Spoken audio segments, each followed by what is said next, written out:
अस्सलामुअलैकुम। मेरे अब्बू की कोई औलाद न थी। अम्मी और अब्बू ने कोई दरगाह, कोई मज़ार न छोड़ा था जहां जाकर औलाद के लिए दुआ न की हो। मगर अम्मी में कोई नुक्स था जिसकी वजह से वो औलाद जनने के काबिल न थी। मगर अल्लाह ने मेरे वालिदैन की दुआ को भी रद्द नहीं करना था, इसलिए अब्बू को तोहफे में मैं अता कर दी गई थी। अब्बू कसाई थे। गोश्त का फट्टा बंद करके घर लौट आए तो उनकी तबीयत बेचैन होने लगी। अम्मी से बोले, लगता है जैसे कोई कीमती चीज फट्टे पर ही छोड़ आया हूं, जरा जाकर देख आता हूं। अब्बू जब फट्टे तक पहुंचे तो मैं रो रही थी। बड़े बड़े कुत्ते मेरे इर्द गिर्द भौंक रहे थे। अब्बू ने लाठी से मारकर उन कुत्तों को भगा दिया और मुझे उठाकर घर ले आए। अम्मी मुझे देखकर खुश हो गई तो अब्बू ने बताया कि अगर घड़ी भर की देर हो जाती तो कुत्ते इस बच्ची को भंभोर डालते। अम्मी ने झट से मेरा माथा चूमा और बोली, आज से ये मेरी गुड़िया हुई। अम्मी अब्बू ने मुझे सींच सींच कर रखा था। बड़ी हुई तो बड़ी अच्छी जगह शादी भी तय कर दी, मगर मेरी सास ने निकाह भी न होने दिया और चिल्ला उठी और बोली, इस लड़की का निकाह मेरे बेटे से नहीं हो सकता क्योंकि इसके माथे पर निशान है। ये निशान जिन लड़कियों के माथे पर होता है वो मनहूस होती हैं। मैंने नजर उठाकर अपनी सास के माथे की जानिब देखा तो उधर भी बिल्कुल मेरे जैसा ही। मेरा नाम दुआ है और ये नाम मेरी अम्मी ने रखा था।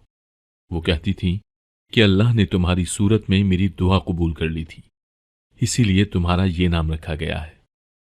मैं अम्मी और अब्बू की बहुत लाडली बेटी थी। मेरे वालिदैन ने मुझे बचपन ही से बता रखा था कि मैं उनकी सगी औलाद नहीं हूं, बल्कि मैं तो अब्बू को गोश्त के फट्टे से मिली थी।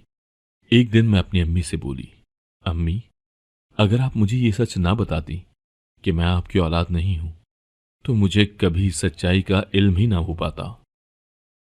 आपने मुझे ये बात क्यों बता दी थी? अम्मी मुस्कुराकर बोली, दुआ, तुझसे मैं कोई धोखा नहीं करना चाहती थी। तू तो अल्लाह की जानिब से मेरे लिए एक बहुत ही खास तोहफा है ना। फिर मैं इतनी पाकजात के तोहफे के साथ गलत बयानी कैसे कर सकती थी? फिर यह भी तो सोचना कि कल कला को अगर यह हकीकत तुझे किसी और से मालूम होती तो तेरा कितना दिल खराब होता। फिर तो हमसे भी मुतनफिर हो जाती। हम यही तो नहीं चाहते थे। मुझे अम्मी के जवाब ने मुतमईन कर दिया तो मैं उनका मुंह चूम कर उठ गई थी। मेरी अम्मी ने सारी जिंदगी में मुझसे बस एक ही चीज मांगी थी, और वो ये कि दुआ, तुम अपना माथा छुपा कर रखा करो। तुम्हारे माथे पर एक खास किस्म का निशान है। हो सकता है कि तुम्हारा ये निशान तुम्हारे वालिदैन पहचान ले और तुम्हें हमसे छीन कर ले जाए। मैं अम्मी की बात ना मानती थी और जानबूझकर अपना निशान वाज़ेह करती थी। अम्मी अब्बू गरीब से थे।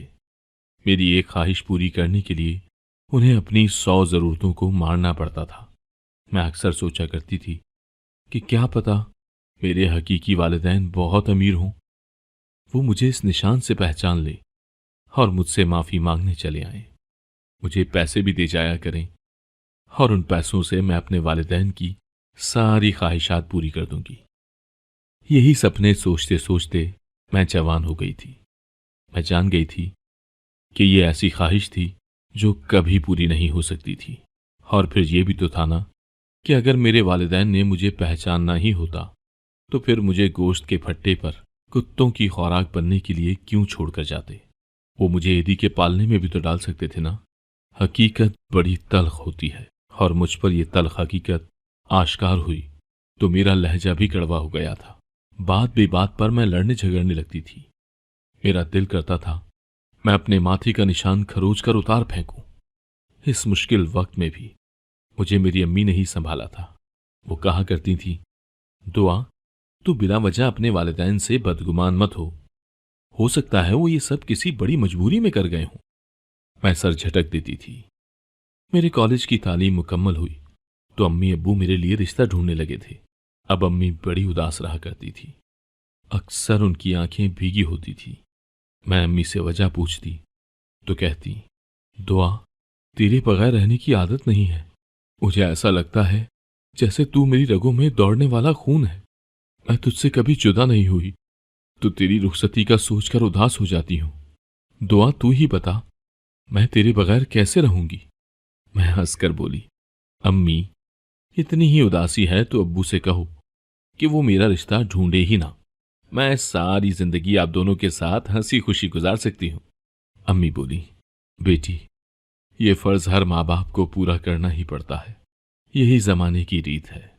मैं अम्मी को दिलासा देकर उठ गई थी और अपने कमरे में आकर सोचने लगी कि अब्बू मेरे लिए कैसा रिश्ता ढूंढेंगे। क्या वो अपने जैसा ही कोई कसाई ढूंढकर मेरा निकाह पढ़वा देंगे और मैं सारी जिंदगी तरसते हुए गुजार दूंगी। मैं यही बातें सोच रही थी जब मेरे कानों में अम्मी की आवाज गूंजी थी। वो अब्बू से मुखातिब थी। मंजूर, दुआ के लिए कोई बहुत ही अच्छा रिश्ता ढूंढना, हम जैसों में रिश्ता ना करना। पहले ही हमने इस बच्ची को तरसा तरसा कर पाला है। एक एक ख्वाहिश के पीछे वो 20-20 दिन रोती रही, तब कहीं जाकर हम इतने पैसे जमा कर पाते थे कि इसकी एक ख्वाहिश की तकमील कर पाते। अब ऐसे कदरदान लोग ढूंढना कि वो मेरी बच्ची को हथेली का छाला बनाकर रखें। फिर अब्बू की आवाज आई थी। वो बोले, जन्नत, तू नहीं जानती क्या इस माशरे में हमारा मकाम और मर्तबा क्या है? कोई खाते पीते लोग हम में रिश्ता क्यों करने लगे भला? मैंने जहां भी दुआ के रिश्ते की बात चलाई है, वो सबसे पहले यही सवाल पूछते हैं कि हम अपनी बेटी को कितना जहेज दे पाएंगे। जहेज की मिकदार देखकर ही अच्छे रिश्ते आते हैं। मुझे अम्मी के रोने की आवाज आने लगी।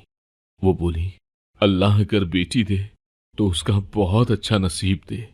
मुझसे और ना सुना गया और मैं जाकर अब्बू के साथ लिपट गई थी।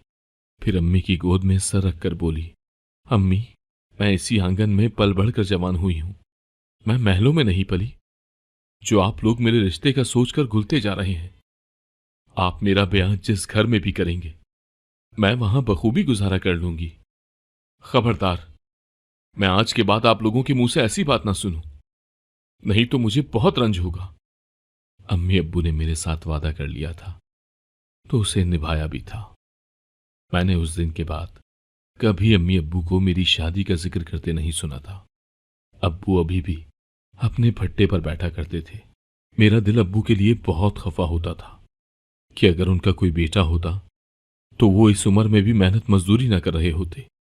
एक दिन अब्बू काम से आए तो जर्द पड़ चुके थे। वो बार बार अपने दिल पर हाथ रखते तो कभी अपने कंधे को मसलने लगते। मैं उनको बड़ी देर देखती रही। उनकी हालत संभलने के बजाय बिगड़ती जा रही थी। चेहरा पसीने से भीग गया था। मैंने जल्दी से एम्बुलेंस को बुलाया और अब्बू को लेकर सरकारी अस्पताल पहुंच गई। डॉक्टर ने चेकअप किया तो बोला कि मरीज को दिल का दौरा पड़ रहा था। अगर पर वक्त अस्पताल ना लाया जाता तो जान जाने का भी खतरा था। अब्बू को 3 दिन अस्पताल में रखा गया था। मैं और अम्मी तो रो रो कर पगला ही गई थी। एक दिन एक नर्स मेरे पास आई और बोली, डॉक्टर साहब बुला रहे हैं। अम्मी ने मुझे भेज दिया था क्योंकि मैं पढ़ी लिखी थी और डॉक्टर की बातों को बखूबी समझती थी। मैं डॉक्टर के ऑफिस में दाखिल हुई तो ये देखकर हैरान रह गई कि डॉक्टर तो बड़ा कम उम्र सा ही था। उसने मुझे बैठने का इशारा किया और मेरे माथे के निशान को बड़े गौर से देखता रहा था। मैं परेशान हो गई और लाशऊरी तौर पर ही बाल माथे पर डालकर बैठ गई थी। डॉक्टर बोला, आपके वालिद के दिल के 2 वॉल्व बंद हो चुके हैं। इनकी सेहत का बहुत ख्याल रखें, तली हुई चीजों से इज्तनाब करें और इन्हें किसी किस्म की कोई परेशानी ना दें। मैं अफसोस से बोली, डॉक्टर, मैं अब्बू के लिए सब कुछ कर सकती हूं मगर मैं उन्हें टेंशन से दूर नहीं रख सकती। वो मेरी शादी की बहुत फिक्र करते हैं। उन्हें मेरे जोड़ का कोई रिश्ता ही नहीं मिलता। इसी वजह से वो घुल घुल कर खत्म होते जा रहे हैं। डॉक्टर बोला, आपकी क्या डिमांड्स हैं? मैं मुस्कुराकर बोली, नहीं डॉक्टर साहब, मैंने कभी नहीं सोचा कि कैसे लड़के से शादी करनी है। मैं तो अपने वालिदैन को छोड़कर जाना ही नहीं चाहती। मगर मैं बेटी हूं, वो मेरी रुखसती का सोचकर परेशान तो होते होंगे ही। डॉक्टर खामोश हो गया था। फिर उसने कुछ दवाएं लिखकर दे दी। 5-6 दिन अब्बू डिस्चार्ज होकर घर आ गए थे। अब मैं और अम्मी अब्बू के आगे पीछे फिरती रही थी। हर मुमकिन कोशिश करती कि वो गमज़दा ना हो। अब भी अब्बू मुझे देखकर बोले, दुआ, तेरा अच्छा सा रिश्ता आ जाए तो मैं सुकून से मर सकूंगा। मैंने अब्बू को बुरी तरह झड़क दिया था और बोली, आज के बाद मैं आपके मुंह से मरने की बात ना सुनूं, नहीं तो मैं आपसे खफा हो जाऊंगी। और ये घर छोड़कर दारुल अमान चली जाऊंगी। अब्बू का चेहरा सर्द पड़ गया था और कई आंसू उनकी आंखों से गिर पड़े थे। अब मुझे एहसास हुआ कि मैंने उनके साथ किस कदर गलत बात की है। मैं अब्बू को मनाने लगी थी, जबकि वो रोते ही जा रहे थे। अम्मी भी परेशान हो गई थी। मैंने अब्बू से वादा किया कि आइंदा ऐसी बात कभी नहीं करूंगी। तब कहीं जाकर वो माने थे। अब मैं और अम्मी अब्बू को हर दम राजी रखने की कोशिश करती थी। जिंदगी का क्या भरोसा रह गया था। मैं सर पर दुपट्टा लेती तो माथे तक खींचकर अपना निशान छुपा लेती थी। अम्मी हंसकर कहती, लगता है दुआ को मेरी बात की समझ आ ही गई है। अब अब्बू को हर महीने चेकअप के लिए डॉक्टर के पास ले जाया करते थे। डॉक्टर अब्बू को तलकीन करते कि टेंशन न लिया करें। डॉक्टर ने मुझसे पूछा, आपका रिश्ता हो गया क्या? मैंने नफी में सर हिला दिया था। अगले दिन कुछ ऐसा हुआ कि मेरी सारी जिंदगी ही बदल कर रह गई थी। वही सरकारी अस्पताल वाला डॉक्टर कामरान और उनके वालिदैन हमारे घर आ गए थे। अब्बू और अम्मी तो तंग थे, जबकि मैं समझ गई थी कि क्या बात होगी। डॉक्टर कामरान की वालिदा बड़ी संजीदा सी और मुहज़्ज़िब शख्सियत की मालिक थी। उन्होंने इधर उधर की बात किए बिना ही कह दिया था कि हम आपकी बेटी का रिश्ता लेने आए हैं। हमारा बेटा एक अच्छा इंसान है, अच्छा कमाता है और फिर हमारी खुद की भी बड़ी लंबी चौड़ी जायदाद है। हम आपकी बेटी को हर तरह से खुश रखेंगे, कभी किसी चीज की कमी नहीं होने देंगे। अम्मी और अब्बू तो खुशी से फूले ही नहीं समाते थे। मैं चाय लेकर गई तो डॉक्टर कामरान मेरी तरफ देखकर मुस्कुराने लगे थे, जबकि आंटी ने मुझे बस एक नजर ही देखा था। मेरा कोई चाव नहीं किया था। एक ही एक उनका बेटा था। उनको चाहिए था कि वो कम से कम मुझे अपने पास ही बिठाकर प्यार कर देती। अब्बू ने मेहमानों को कह दिया था कि वो सोचकर जवाब देंगे। मेहमान चले गए तो अम्मी ने अपने खदशे का इजहार किया था। अम्मी बोली, मंजूर, मेरी एक ही एक बेटी है। डॉक्टर की मां ने ना तो इसे प्यार किया और ना ही अपने पास बिठाया। उसे चाहिए था कि अपने पैसे का घमंड घर छोड़कर आती। हम गरीब जरूर हैं, मगर इज्जतदार लोग हैं। अब्बू हंसकर बोले, जन्नत बीबी क्यों परेशान होती है? उन अमीर लोगों के तो रख रखाव ऐसे ही होते हैं। वो ऐसे ही नच्चड़े से होते हैं। वो पहली मुलाकात में किसी से घुल मिल नहीं जाते। और फिर डॉक्टर कामरान कितना अच्छा लड़का है, निहायत समझदार और नेक सीरत है।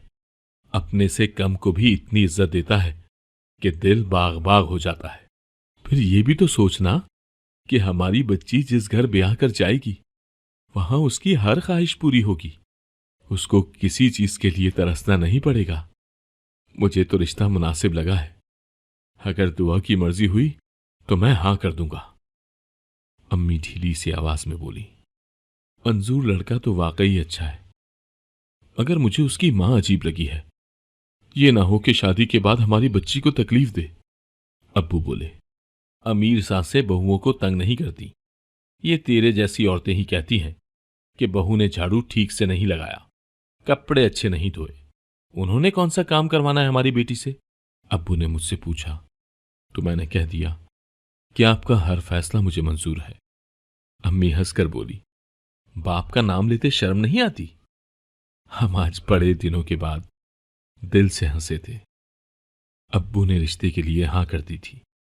डॉक्टर कामरान का फोन आया तो वो बोले, दुआ, आप मुझे पहली नजर में ही अच्छी लगी थी। इतनी अच्छी कि मैंने फैसला कर लिया था कि आपको ही शरीके हयात बनाना है। मैं आपसे वादा करता हूं कि आपसे हमेशा मोहब्बत करूंगा। मैं बोली, डॉक्टर कामरान, मुझे आपसे एक वादा लेना है। कामरान हंसकर बोले, पहली बात तो दुआ कि आप मुझे सिर्फ कामरान कहकर पुकार सकती हैं, और दूसरी बात, आप एक नहीं 1000 वादे ले लें मुझसे। मैं बोली, आप वादा करें कि जैसे भी हालात होंगे आप हमेशा मेरा साथ देंगे और मुझे हमेशा इज्जत देंगे। कामरान ने वादा कर लिया तो मैं हल्की फुल्की सी हो गई थी। शादी की तारीख तय हो चुकी थी। कामरान की वालिदा ने जहेज लेने से इनकार कर दिया था। हम कम हैसियत लोग जहेज में दे भी क्या सकते थे। बस 2-4 जोड़े ही मैंने खरीदे थे। मैं कामरान के मुतालिक सोचकर बड़ी खुश होती थी। वो इतने अच्छे थे कि कोई हद नहीं। आखिरकार इंतजार की घड़ियां खत्म हो ही गई थी और वो दिन भी आ गया था जब मैं कामरान के हमरा रुखसत होने वाली थी। हमारे घर मुख्तसर सी बारात आ गई थी। हमारे मोहल्ले वाले काफी लोग शादी में मदऊ थे। मैं पार्लर से 8,000 रुपये देकर तैयार हुई थी। मुझे मेरी सहेलियां कमरे से लेकर आईं और कामरान के रूबरू बिठा दिया था। वो भी बड़ा खुश लग रहा था। मौलवी साहब निकाह पढ़ाने लगे थे। तभी मेरी होने वाली सास आगे बढ़ी और बोली, 1 मिनट रुके मौलवी साहब। हर तरफ खामोशी छा गई थी। सब मेरी सास की जानिब देख रहे थे कि न जाने क्या होने वाला है। मेरी सास ने मुझे कंधों से पकड़कर खड़ा किया और मेरे चेहरे को गौर से देखने लगी। पॉलर वाली ने मेरे बाल ऊपर की तरफ सेट किए थे। मेरा माथा खुला था। मेरी सास बोली, तुम्हारे माथे पर यह निशान कैसा है? मैं घबरा गई थी। मैंने नजरें चुरा कर कहा, यह तो पैदाइशी निशान है। मेरी सास ने मेरे अब्बू की तरफ निगाह की और ऐलानिया अंदाज में बोली, यह शादी नहीं हो सकती। इस लड़की के माथे पर यह निशान है और यह निशान नहूसत की निशानी है। मैं इस लड़की को अपनी बहू नहीं बना सकती। मैंने गौर किया तो कामरान की अम्मी के माथे पर भी ऐसा ही निशान था। मैं सोफे पर ही ठह गई थी।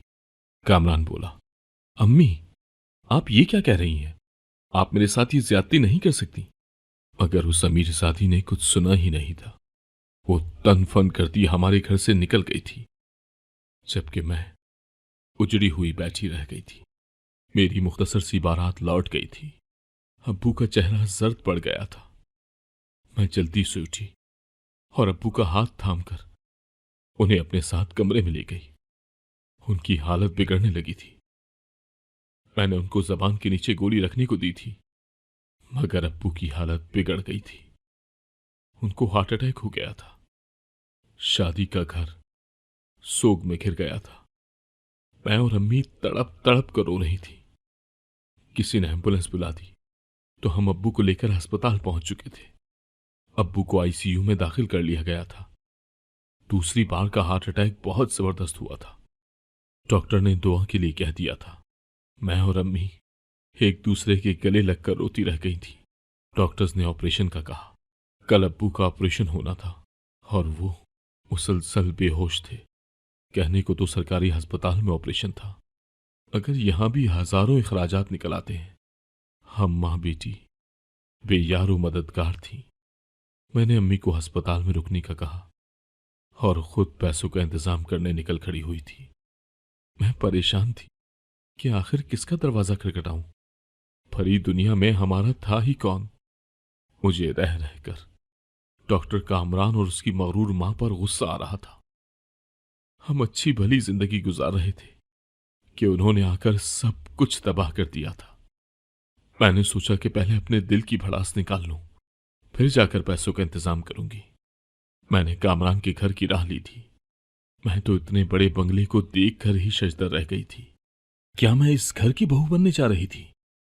मेरे दिल में बड़ा शिकवा आया था कि न जाने अल्लाह इंसान के सामने वो चीजें क्यों लाता है जो उसके नसीब में ही नहीं होती। मैं घर में दाखिल हुई और मुलाजमा से बोली कि मुझे सबीन आंटी से मिलना है। मुलाजमा मुझे अपने साथ ले गई थी। वो मुलाजमा मुझे लाउंज में ले गई थी, जहां सबीन आंटी बड़े गुरूर से बैठी थी। मुझे देखकर वो एकदम ही सर्द पड़ गई थी और बोली, दुआ तुम यहां क्या कर रही हो? मैं गुस्से से बोली, आपसे सवाल जवाब करने आई हूं, आपसे हिसाब लेने आई हूं कि आपने मेरे साथ ये सब क्यों किया। मेरी आवाज ऊंची हो गई थी। सबीन आंटी उठ खड़ी हो गई थी। वो बार बार टिश्यू से अपना चेहरा पोंछ रही थी। मैं बोली, अगर मेरे बाप को कुछ हो गया तो इस सब का कसूरवार कौन होगा? आप एक गरीब बाप की मौत की जिम्मेदारी कबूल कर लेंगी? आप क्या कह रही थी कि मेरे माथे का निशान नहुसत की निशानी है? तो आपका अपने निशान के मुतालिक क्या ख्याल है? आंटी शदीद बौखला गई थी। फिर वो बोली भी तो क्या, बोली, दुआ तुमने अपनी रंगत देखी है? तुम सुर्खो सफेद हो, जबकि तुम्हारे वालिदैन तो सांवले से हैं और तुम्हारे नैन नक्श भी उनसे नहीं मिलते। मैं बोली, क्योंकि वो मेरे हकीकी वालिदैन नहीं है। मुझे अब्बू अपने गोश्त के फट्टे से उठाकर ले गए थे। न जाने मेरे सगे वालिदैन की क्या मजबूरी थी जो वो मुझे कुत्तों की खुराक बनने के लिए छोड़ गए थे। सबीना आंटी रोने लगी और बोली, दुआ, हो सकता है कि तुम्हारी मां पहले ही 5 बेटियों को जन्म दे चुकी हो। तुम्हारे बाप ने कह दिया हो कि मुझे हर सूरत अपनी जमीनों का वारिस चाहिए। अगर तुमने इस बार भी बेटी को जन्म दिया तो मैं तुम्हें तलाक देकर दूसरी शादी कर लूंगा। क्या पता तुम छठी बेटी पैदा हो गई हो। तुम्हारी मां ने जख्मी दिल से फकत अपना घर बचाने के लिए अपनी सास को कह दिया हो कि इस बच्ची को किसी पालने में डाला है। वो खुद पोतियों से बेजार हो, इसलिए तुम्हें फट्टे पर छोड़ आई हो। सबीना आंटी की बातें सुनकर मैं हैरान थी, जबकि वो फूट फूट कर रो रही थी। फिर एकदम ही भागकर मेरे गले आ लगी और बोली, दुआ, तुम मेरी छठी बेटी हो। मैंने तुम्हें इस निशान से पहचान लिया था, इसीलिए मैंने ये रिश्ता होने नहीं दिया। मैं एकदम दिल पर हाथ रखकर बोली, तो क्या डॉक्टर कामरान मेरा भाई है? मेरी सगी मां ने नफी में सर हिला दिया और बोली, कामरान मेरी सगी बहन का बेटा है। उसके 2 जुड़वा बेटों की पैदाइश हुई थी। 3 बेटे तो उसके पहले ही थे। वो इतने बच्चों को एक वक्त में संभाल नहीं सकती थी, इसीलिए उसने एक बेटा मुझे दे दिया और मैंने ये मशहूर कर दिया कि मेरे यहां बेटी की पैदाइश हुई है। और यूं मेरा घर उजड़ने से बच गया था। मैं कल तुम्हारी बारात इसीलिए वापस ले आई थी क्योंकि मैं डर गई थी। मैं नहीं चाहती थी कि मेरे इस राज का किसी को इल्म हो और मेरा घर खराब हो जाए। अम्मी, मैं आपके राज से वाकिफ हो चुका हूं। कामरान की आवाज सुनकर हमने पीछे मुड़कर देखा तो वो सुर्ख आंखें लिए खड़ा था। बेगम, मैं भी तुम्हारे घिनौने जुर्म से वाकिफ हो गया हूं। कामरान के अब्बू भी वहीं आ गए थे। अब तो सबीना आंटी का बुरा हाल हो गया था। वो जमीन को ऐसे देख रही थी जैसे वो इसके फटने का इंतजार कर रही हो ताकि इसमें समा जाए। कामरान के अब्बू आगे बढ़े और बोले, सबीन, मैं मानता हूं कि कसूर मेरा भी है। मैंने ही तुम्हें इंतहाई कदम उठाने पर मजबूर कर दिया था। अगर तुम सोचो तो अगर हमारी बच्ची किसी गलत हाथों में लग जाती तो तुमने तलाक के डर से अपनी बहन के बेटे को ही मेरी जायदाद का वारिस बना दिया। सबीन रोने लगी थी और अपने शौहर के कदमों में गिरकर माफी मांगने लगी थी। फिर वो कामरान से हाथ जोड़ जोड़ कर माफी मांगने लगी थी। वो औरत मेरी मां थी। उसने मुझे जन्म दिया था, मेरे साथ जुल्म किया था, मगर उसने मुझसे माफी न मांगी। आज भी वो मुझे अपना घर बचाने के लिए कुर्बान करने को तैयार खड़ी थी। अब्बू आगे बढ़े। उन्होंने हाथ जोड़कर मुझसे माफी मांगी थी। मैं क्या कह सकती थी? मैं चुप ही रही थी। कामरान मेरा हाथ थामकर मुझे बाहर ले आया था। बोला, अस्पताल चलो, तुम्हारे वालिद को तुम्हारी जरूरत है। कामरान ने अस्पताल पहुंचकर सारे खर्चे वगैरह खुद ही कर दिए थे। अब्बू का ऑपरेशन भी उसी ने किया था। अल्लाह के फजल से अब्बू का ऑपरेशन कामयाब हो गया था। मैं अम्मी के गले लगकर रोती रही और उन्हें सारी दास्तान सुना दी थी। मैं बोली, अम्मी, सबीन मेरी सगी मां है, मगर उसमें ममता नाम की चीज नहीं है। मेरी मां तो आप ही हो। मेरा बाप तो एक कसाब ही है और मैं किसी को अपने वालिदैन की जगह नहीं दे सकती। अब्बू सेहतियाब होकर घर आ गए थे। अम्मी ने उनको भी सारी दास्तान सुना दी थी। कामरान अपने वालिदैन को फिर से हमारे घर ले आया था। इस बार भी अब्बू ने हां कह दी थी। अब की बार मेरी बारात बड़ी धूमधाम से आई थी। मैं कामरान के साथ बहुत खुश हूं, मगर आज तक सबीन को आंटी ही कहती हूं क्योंकि वो मेरे लिए सिर्फ मेरी सास है। मैं उसे मां का दर्जा कभी नहीं दे सकती। अगर आपको आज की कहानी पसंद आई है तो वीडियो को जरूर लाइक कीजिएगा और अपने दोस्तों के साथ भी शेयर कीजिएगा। और हां, अगर आपने अभी तक हमारा चैनल सब्सक्राइब नहीं किया तो जरूर सब्सक्राइब करें। मिलते हैं कल एक नई और दिलचस्प कहानी के साथ। अल्लाह हाफिज।